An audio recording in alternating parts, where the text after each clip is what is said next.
En fait, je vais un peu plus loin dans cette démarche que simplement l'idée d'un islam enraciné, parce que tout le monde parle d'un islam de France. Les grands intellectuels musulmans, les grandes associations musulmanes, les politiques, tout le monde dit on veut un islam de France. La question est de savoir qu'est-ce qu'on met derrière. Parce qu'effectivement, vous aurez aussi des musulmans qui vont vous dire ça n'existe pas, il n'y a pas d'islam de France, pas d'islam d'Algérie, pas d'islam d'Arabie, il y a un islam, c'est l'islam du prophète, l'islam authentique. Ce qui est aussi vrai, parce que l'islam en tant qu'expression théologique originelle, avec des fondamentaux en termes de dogmes, en termes de pratiques religieuses, etc., l'essentiel, entre guillemets, a déjà été dit à l'origine. Il est conservé dans les sources classiques et il doit être compris comme les premières générations l'ont compris dans ses fondamentaux. Sauf que l'islam, ce n'est pas simplement une foi et une pratique ou un dogme, c'est aussi une expression sociale à l'extérieur dans la cité. Et donc tout le monde dit effectivement on veut un islam de France, un islam français, un islam, certains parlent d'adaptation de l'islam ou de la théologie musulmane au contexte français, etc. Moi je pense que c'est déjà un débat de retard. Pourquoi?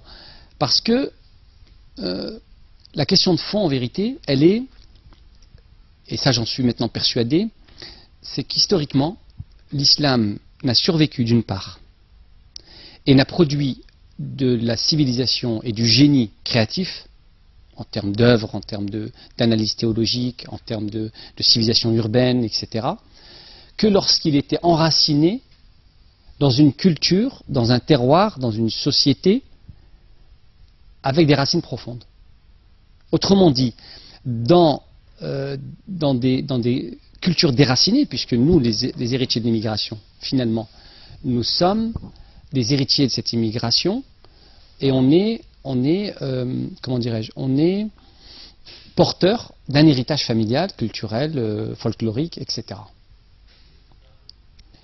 Et ces résidus de culture fait que dans nos familles, cette mémoire familiale plus ces différents éléments de culture constituent une partie de notre identité. Mais ce ne sont pas des cultures complètes.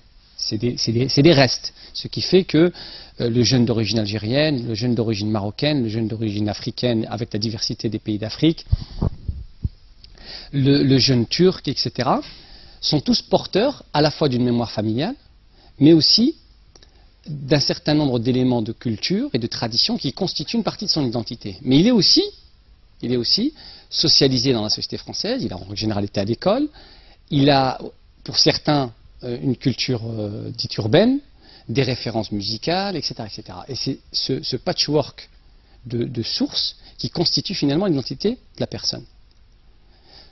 Si j'en reviens à mon postulat de départ, que l'islam ne survit que dans une culture enracinée et forte, ce qui fait que l'islam, malgré les vicissitudes de l'histoire, a survécu dans les Balkans et a produit un islam des Balkans propre aux Balkans, en référence avec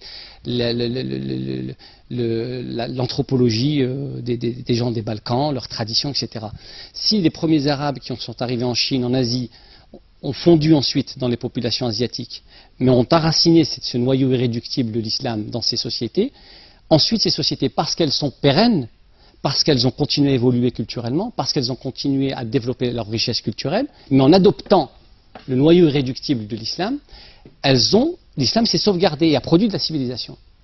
Or, quand on dit islam de France, on ne dit rien en même temps, parce que pour l'instant, il est rattaché à des populations qui sont porteurs d'une multitude de cultures, qui par définition, même pour ceux qui se disent je suis arabe, il faut préserver nos cultures, parce que bon, les articles ont eu j'ai eu beaucoup de droits, beaucoup de réponses, de critiques, je ne vais pas abandonner le couscous pour le cassoulet, etc.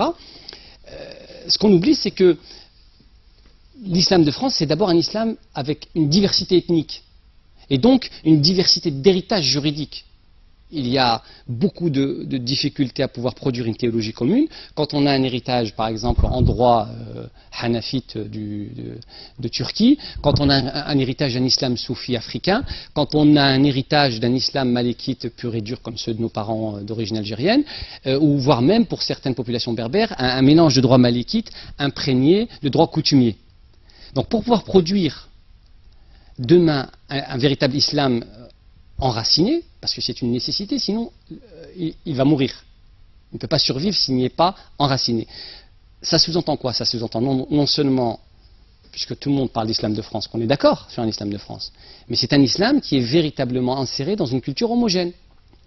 C'est ce qui signifie, par logique, qu'il doit se détacher, et là c'est vrai que ça soulève beaucoup de débats, de discussions et de ressentiments, et parfois même de violence, parce qu'on a l'impression qu'on est en train de dire à ces musulmans d'oublier ce qu'ils sont. C'est pas ce que je dis. Je dis que ma génération, par exemple, est déjà socialisée. Elle a déjà une mémoire familiale, une posture culturelle, etc.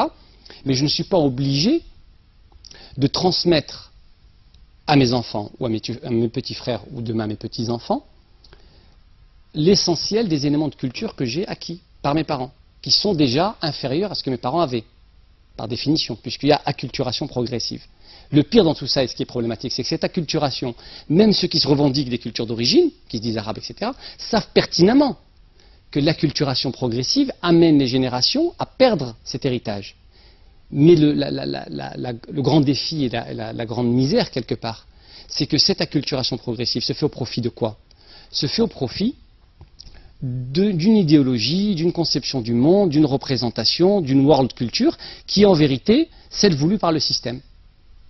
Donc, il s'agit finalement de perdre, de subir, parce qu'on ne peut pas faire autrement, progressivement la perte des héritages d'origine, mais pour les remplacer par quelque part des ersatz de culture, des éléments d'identité qui sont très faibles et dans lesquels l'islam aussi ne pourra pas survivre. Parce qu'un islam, si je prends par exemple des références urbaines, une certaine vision, parce qu'on a vécu effectivement dans un espace urbain particulier, qui est la banlieue, qui a produit avec des conditions économiques particulières, sociales, la relégation, etc., une certaine forme de revendication, une certaine forme d'art, de musique, etc., qui constitue une partie de l'identité. L'islam qui survit dans ça, ça donne par exemple la fouine. Ça donne un rappeur qui certes se définit comme musulman. Et puis, il est dans ses vidéos, on les trouve sur le web, il dit oui, nous le vendredi, on va avec mes potes, on va au Jumu'ah, donc à la prière du vendredi, on fait des doigts, donc il utilise véritablement un vocabulaire théologique, donc on va à la prière du vendredi, on fait des invocations, et il ajoute juste derrière, et le lendemain samedi, avec les mêmes potes, on va avec des filles dans les hôtels, etc. C'est ça, quand je parle d'un islam qui ne peut que perdre en substance et en valeur dans un contexte culturel qui s'appauvrit, parce qu'il n'est pas fort, c'est un exemple pratique. C'est-à-dire qu'on arrive ensuite à combiner une espèce de semi-islam avec une approche semi-gangster, etc. Alors que, si on part du principe que, et là encore une fois, c'est ce que je disais tout à l'heure, je n'ai pas adopté les catégories de ceux qui m'expliquent depuis 30 ans ce que je devrais penser de la colonisation, ce que je devrais comprendre de ce qu'est l'histoire de l'immigration. Toutes ces catégories empruntées imprègnent complètement ma génération et les plus jeunes. Je pense que la majorité des musulmans, quand je parle avec eux, et j'en connais un certain nombre, que ce soit des pratiquants ou des moins pratiquants, dans les milieux associatifs, militants comme dans ceux qui sont moins,